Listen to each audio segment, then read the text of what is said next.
Selamat datang kembali di sesi pembahasan kita. Anda mungkin ngerasain juga ya, belakangan ini info soal keuangan tuh kayaknya simpang siur banget. Betul. Di satu sisi ada saran investasi yang bijak, di sisi lain ada yang nakut-nakutin soal krisis. Nah itu dia, bikin bingung kan milihnya. Makanya hari ini kita mau fokus bedah satu sumber diskusi yang menarik banget dari PBD Podcast yang waktu itu ngundang Michael Saylor. Oh, Michael Saylor pasti nggak asing buat yang ngikutin dunia teknologi atau kripto ya. Pandangannya soal Bitcoin kuat banget. Iya, kuat banget. Jadi misi kita hari ini yaitu kita coba bongkar percakapan mereka, kita gali ide-ide utamanya soal strategi investasi, kondisi perbankan sekarang yang lagi gonjang-ganjing. Termasuk soal mata uang digital juga pastinya. Betul. Dan soal perdebatan klasik antara kebebasan finansial lawan kontrol pemerintah. Ini kita sajikan buat Anda biar lebih jernih liatnya di tengah semua info yang berisik ini. Sip. Pas banget momennya sekarang ini. Kita lihat gimana ide-ide keuangan lama ketemu atau malah tabrakan ya sama tantangan ekonomi dan teknologi baru kayak mata uang digital. Persis. Persimpangan yang seru buat diulik bareng. Oke, kita mulai dari mana nih? Kita mulai dari yang fundamental dulu kali ya, kearifan investasi tradisional. Sumber diskusi kita itu nyinggung pendekatannya Warren Buffett. Oh, Oracle of Omaha. Menarik loh gimana dia tuh nekenin pentingnya bikin sedikit aja keputusan besar yang benar, tapi jangka waktunya panjang banget. Iya, benar. Kayak dia bilang, perkiraannya cuma 12 keputusan investasi gede selama 58 tahun karir. Gila sih sabarnya. Gila ya. Analoginya juga bagus di sumber itu. Yang ladang jagung itu ya? Iya. Investasi itu kayak ngerawat ladang jagung. Ditanam, dirawat, ditunggu panen. Bukan kayak arena judi bola yang tiap hari nunggu hasil instan. Ini soal waktu, soal proses pertumbuhan. Benar-benar jangka panjang. Nah, tapi ini kan kontras banget ya sama kenyataan pahit banyak orang sekarang. Contohnya? Susahnya orang biasa di Amerika beli mobil baru. Diskusi itu nyebut angka yang, bikin kaget juga. Harga rata-rata mobil baru udah nyampe $48.000 bulan Maret lalu. Itu naiknya berapa persen tuh? Sekitar 30% cuma dalam 2 tahun, dari Maret 2020. Cepet banget naiknya. Wow. Dan cicilannya juga pasti berat ya? Banget. Data yang dikutip di sana nyebut cicilan bulanan rata-rata udah $730 di April 2022. Lumayan gede kan buat anggaran rumah tangga? Pasti. Terus, penyebabnya apa katanya di diskusi itu? Nah, di situ diurai beberapa hal. Pertama, suku bunga naik gila-gilaan, jadi pinjaman mobil mahal. Oke, masuk akal. Terus? Terus, pasokan mobil yang harganya lebih terjangkau malah seret. Loh, kok bisa seret? Yaitu gara-gara krisis chip semikonduktor global yang belum kelar-kelar juga kan? Iya, krisis chip itu ya? Ya, akibatnya pabrikan mobil jadi gimana ya, terpaksa prioritasin pakai chip yang terbatas itu buat mobil yang lebih mahal. Yang untungnya lebih gede buat mereka. Persis, efeknya ya jelas yang kaya masih bisa beli, malah mungkin lebih banyak. Tapi yang kelas bawah makin susah. Sumber diskusinya bahkan bilang ini memperparah fenomena yang kaya makin kaya, yang miskin makin miskin. Wah, sampai segitunya ya di sektor otomotif? Iya. Ini nyambung ke isu yang lebih gede soal kesenjangan, soal dampak kebijakan yang kadang nggak terduga. Oke. Nah, ini nyambung ke bagian diskusi berikutnya yang lumayan nusuk nih, soal konsep toxic charity. Amal yang beracun. Gimana tuh maksudnya? Pernah dengar nggak istilahnya? Dari buku Robert Lupton katanya. Oh, pernah sekilas. Intinya soal bantuan yang niatnya baik, tapi malah bikin ketergantungan ya? Nah, itu dia. Kalau nggak dirancang hati-hati, bukannya memberdayakan malah bikin nagih. Buku itu kayak yang disinggung di sumber kita, ngasih 5 tahap gimana pemberian satu arah bisa jadi negatif. 5 tahap? Apa aja tuh? Coba, bisa diurai nggak tahapannya? Oke, sebentar. Pertama itu apresiasi ya kan? Penerima merasa makasih. Terus jadi antisipasi. Udah mulai ngarep bantuan lagi nih. Lanjut jadi ekspektasi. Wah, kayaknya pasti dapat lagi nih. Terus jadi merasa berhak. Kayak ini kan udah hak saya. Waduh. Dan puncaknya, ketergantungan. Udah nggak bisa jalan tanpa bantuan itu. Serem juga ya kalau dipikir-pikir. Serem. Nah, gimana sumber diskusi kita nyambungin konsep toxic charity ini sama kebijakan ekonomi yang lebih luas? Nah, di sini argumennya jadi makin, tajam. Sumber diskusi, terutama dari seller kayaknya ya, pakai konsep ini buat ngeritik kebijakan kayak stimulus uang gratis. Uang helikopter gitu? Iya, atau bahkan ide kayak Universal Basic Income, UBI. Argumennya, meskipun niatnya bagus buat bantu, jangka panjangnya malah bisa ngerugiin kelas menengah ke bawah. Loh, kok ngerugiin? Bukannya ngebantu? Menurut pandangan di sumber itu, ada dua sisi negatifnya. Pertama, nyetak duit buat stimulus itu bisa bikin inflasi. Oke, harga-harga naik. Dan yang paling kena, ya mereka yang gajinya pas-pasan atau rendah, daya belinya turun. Kedua, kebijakan ini dianggap nggak nyentuh akar masalahnya, Akar masalahnya apa? yaitu kurangnya literasi finansial atau kebiasaan ngelola uang yang, kurang pas. Kayak ngasih ikan terus tapi nggak diajarin mancing. Sumbernya bahkan nyebut ide dari buku Psycho-Cybernetics. Psycho-Cybernetics. Kayak judul film sci-fi. Apa hubungannya? Haha, iya, judulnya unik. Tapi intinya psikologi kok. Buku itu bilang, kita punya semacam termostat mental, citra diri gitu, yang ngatur perilaku kita. Oke. Jadi, kalau mau ubah kebiasaan finansial permanen, ya harus ubah dari dalam. Ubah citra diri soal uang, keyakinannya. Bukan cuma ngandalin bantuan luar yang sementara. Jadi fokusnya harusnya pemberdayaan. Iya, kayak akses kerjaan bagus, pinjaman modal usaha, pendidikan finansial. Bukan cuma ngasih duit tunai. Tapi ya perlu dicatat juga, ini kan satu perspektif kritis ya dari diskusi itu. Pasti ada argumen lain yang dukung stimulus juga. Oke, paham. Perdebatan menarik soal cara terbaik bantu orang ya. Nah, sekarang kita pindah ke arena yang lagi panas nih. Mata uang digital. Nah, ini dia, Bitcoin. Si Michael Saylor ini kan bullish banget sama Bitcoin. Tapi uniknya, dia malah lihat omongan soal CBDC. Central Bank Digital Currency ya? Iya, mata uang digital bank sentral itu. Dia lihat itu malah jadi kayak pemasaran gratis buat Bitcoin. Kok bisa gitu ya? Logikanya gini sih, kata dia. Pas pemerintah sama bank sentral makin serius ngomongin CBDC, mereka tuh sebenarnya lagi nunjukin isu penting soal siapa yang punya dan ngontrol uang kita. Maksudnya gimana? CBDC itu kan intinya versi digital dari mata uang negara, tapi dikeluarin dan dikontrol penuh sama bank sentral. Jadi takutnya kontrolnya makin ngetat gitu. Tepat. Saylor dan juga beberapa tokoh politik yang dikutip di sumber kayak Ted Cruz sama Ron DeSantis lihat potensi CBDC ini jadi alat pengawasan dan kontrol finansial yang luar biasa. Ngeri juga ya. Bayangin aja uang yang bisa diprogram, dibatasin pakainya, atau bahkan dihapus dari rekening sama pemerintah. Nah, kesadaran soal potensi inilah, kata Saylor, yang bikin orang nyari alternatif di luar sistem kontrol itu. Dan alternatifnya Bitcoin. Itu dia, alternatif utama yang tahan sensor, nggak dikontrol satu pihak, ya Bitcoin. Makanya CBDC jadi kayak iklan gratis yang bikin orang lari ke Bitcoin. Haha, analogi marketing yang cerdas ya. Tapi emang ancaman kontrol ini nyata. Sekarang kan juga udah ada batasan di sistem keuangan. Nah, argumen Saylor yang lebih dalam lagi, uang itu selalu punya dua fungsi, alat tukar sekaligus sistem kontrol. Contohnya? Ya, contoh yang sekarang aja. Ada batas bawa uang tunai atau emas kalau nyebrang negara kan? Ada limit transfer bank, atau tindakan keras regulator ke beberapa pemain kripto. Oh iya, kayak kasus Paxos BUSD itu ya? Betul. Atau penolakan izin buat kustodia bank yang mau main kripto.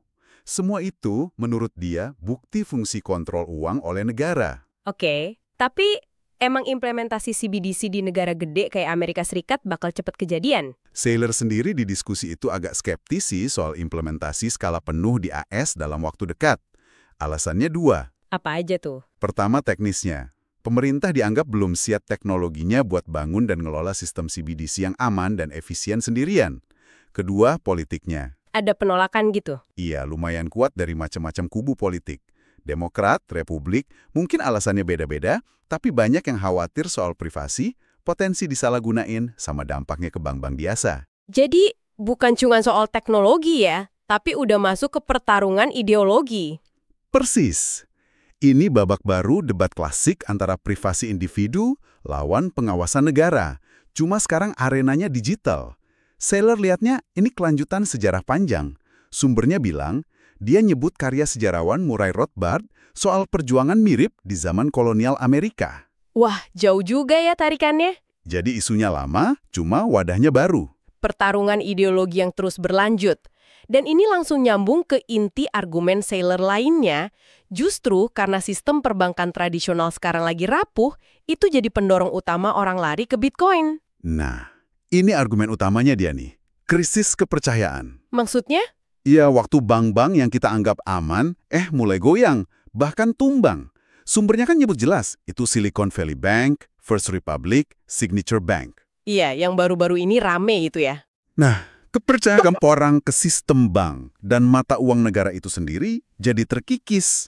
Orang mulai nanya, duit gue aman nggak sih di bank? Terus apa yang bikin bank-bank ini jadi rapuh banget menurut analisis di diskusi itu? Akar masalahnya, kata Saylor, ada di neraca banknya. Banyak bank megang aset jangka panjang, terutama obligasi pemerintah, yang dibeli pas bunga lagi rendah banget. Oke. Pas bank sentral naikin bunga gila-gilaan buat lawan inflasi, nilai obligasi lama ini anjlok. Nah, ini bikin bolong gede di neraca bank kalau mereka kepepet harus jual buat nutupin nasabah yang narik duit. Jadi kayak bom waktu gitu ya? Bisa dibilang gitu. Masalah ini lebih parah di negara yang mata uangnya lemah. Tapi kasus SVB nunjukin as juga nggak kebal. Jadi karena nggak percaya bank fisik lagi, orang nyari alternatif. Tepet. Lari kemana kalau udah nggak percaya bank? Kata Saylor ya nyari bank di dunia maya yang nggak bisa gagal gitu. Yang asetnya nggak bisa disita atau nilainya diturunin sama pemerintah. Nah, disitulah Bitcoin jadi solusi utama buat dia. Dia sering bandingin sama emas juga kan ya? Betul.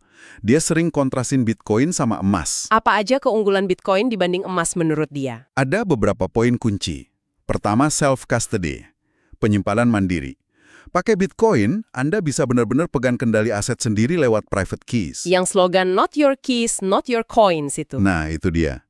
Kalau kuncinya bukan punya Anda, ya koinnya bukan punya Anda.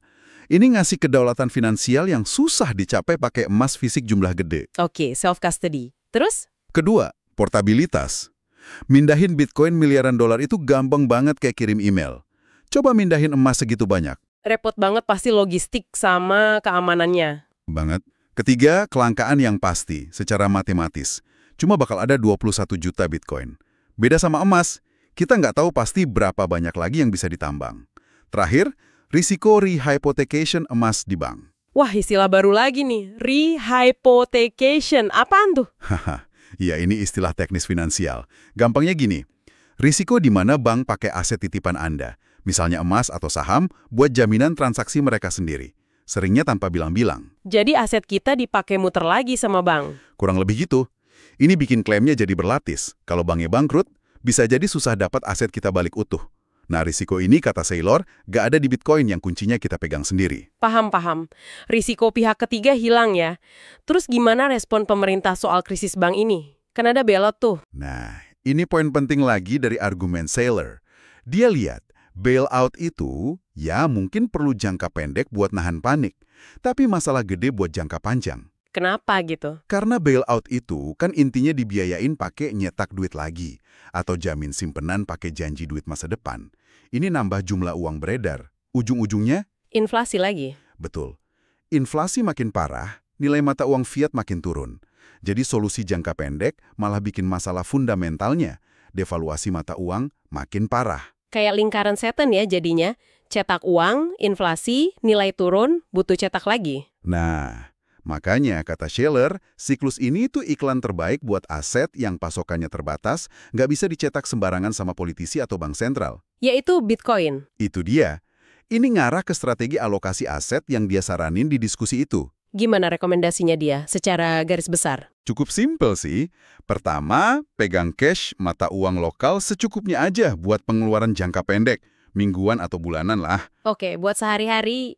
Kedua, buat tabungan jangka menengah, kalau masih percaya bank, simpen di mata uang kuat kayak dolar AS di bank gede yang too big to fail. Bank yang terlalu besar untuk dibiarkan bangkrut. Iya. Ketiga, nah ini porsi gedenya, alokasiin kekayaan jangka panjang ke Bitcoin. Dia lihat itu penyimpan nilai paling bagus buat lindungin dari inflasi dan risiko sistemik lain. Tapi ya ini perlu digarisbawahi, ini strategi spesifik Saylor ya, cerminan keyakinan kuat dia ke Bitcoin. Oke, jelas banget pandangannya soal peran Bitcoin di tengah krisis. Coba kita dalemin dikit lagi. Kenapa harus Bitcoin? Apa sih yang bikin spesial banget di mata Saylor? Ada beberapa pilar utama yang dia ulang-ulang terus. Pertama, yang paling utama, kelangkaan absolut. Batas 21 juta koin itu udah pasti, gak bisa diubah.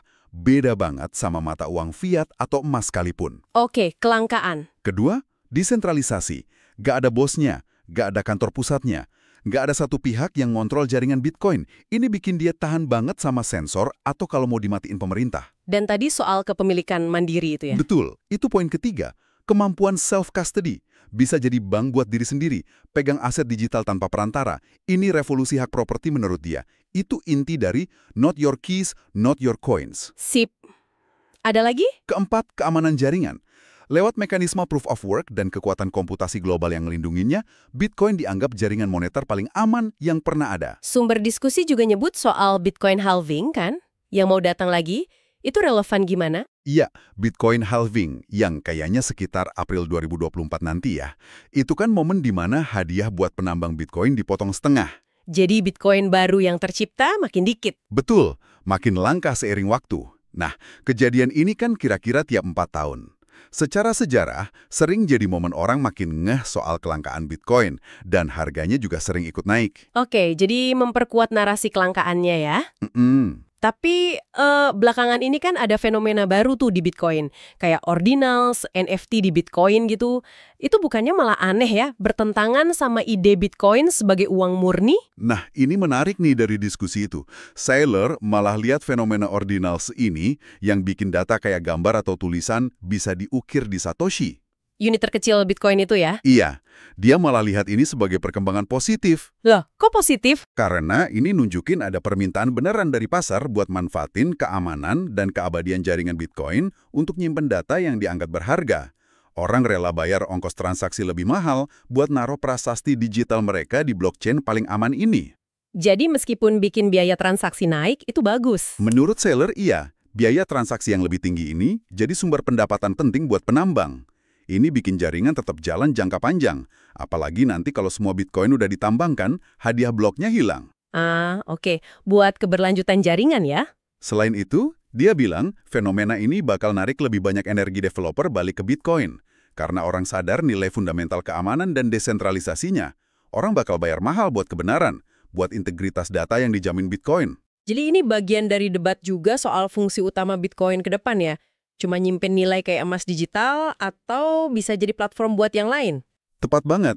Fenomena kayak ordinals ini mancing lagi debat itu. Ini cuma main-main atau awal dari fungsi baru Bitcoin? Itu pertanyaan besar buat evolusinya ke depan. Baik-baik. Udah lumayan dalam nih kita ngulik diskusi Michael Saylor nih. Kalau kita rangkum sedikit, tema besarnya apa aja sih yang paling kelihatan?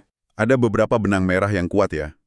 Pertama, itu tadi, benturan antara strategi investasi sabar jangka panjang ala Buffett sama tekanan ekonomi real sekarang yang butuh solusi cepat. Oke. Kedua, kritik soal kebijakan bantuan yang niatnya baik tapi bisa jadi punya efek samping kayak ketergantungan atau inflasi. Plus pentingnya pemberdayaan dari dalam. Terus debat gede soal kontrol versus kebebasan di era digital? Ya, itu tema ketiga yang kuat banget. Gimana teknologi kayak CBDC sama Bitcoin jadi arena baru buat pertarungan ideologi soal pengawasan versus privasi finansial. Keempat, kita lihat gimana rapuhnya sistem bank tradisional yang kebuka sekarang gara-gara bunga naik, isu kepercayaan malah jadi argumen kuat buat orang lirik aset alternatif kayak Bitcoin yang menurut Saylor. Dan terakhir, soal Bitcoin itu sendiri ya? Betul, penekanan kuat ke nilai unik Bitcoin. Langka, desentralisasi, aman, dan bisa dipegang sendiri. Wah, ini isu-isu yang relevan banget ya buat Anda semua yang dengerin. Keputusan finansial kita, keamanan aset, masa depan ekonomi global semua nyambung ke sini. Kayak yang disinggung di diskusi tadi soal toko mapan sering telat paham teknologi baru, pentingnya kita nyari info dari banyak sumber. Ini pengingat buat kita semua buat terus mikir kritis. Betul banget. Nggak ada jawaban gampang. Paham berbagai sudut pandang, termasuk yang kuat dan mungkin agak kontroversial kayak pandangan Saylor ini, penting banget buat bantu kita ngebentuk opini sendiri di tengah dunia keuangan yang berubah cepat ini. Nah, sebagai penutup nih, saya mau tinggalin satu pertanyaan buat Anda renungkan. Saylor kan sering bilang Bitcoin itu bukan cuma aset, tapi harapan. Alat buat jaga nilai lintas waktu dari devaluasi mata uang dan potensi kontrol berlebih. Kalau kita lihat siklus sejarah kontrol versus kebebasan yang dia sebut tadi, pertanyaannya jadi gini. Buat Anda pribadi, pemberdayaan finansial sejati di abad ke-21 ini bentuknya kayak apa sih? Dan alat, teknologi, atau strategi apa yang menurut Anda paling penting buat mencapainya? Pertanyaan bagus itu. Coba direnungkan. Oke, itu aja dulu untuk pembahasan mendalam kita kali ini. Terima kasih banyak sudah menyimak. Sampai jumpa di sesi berikutnya.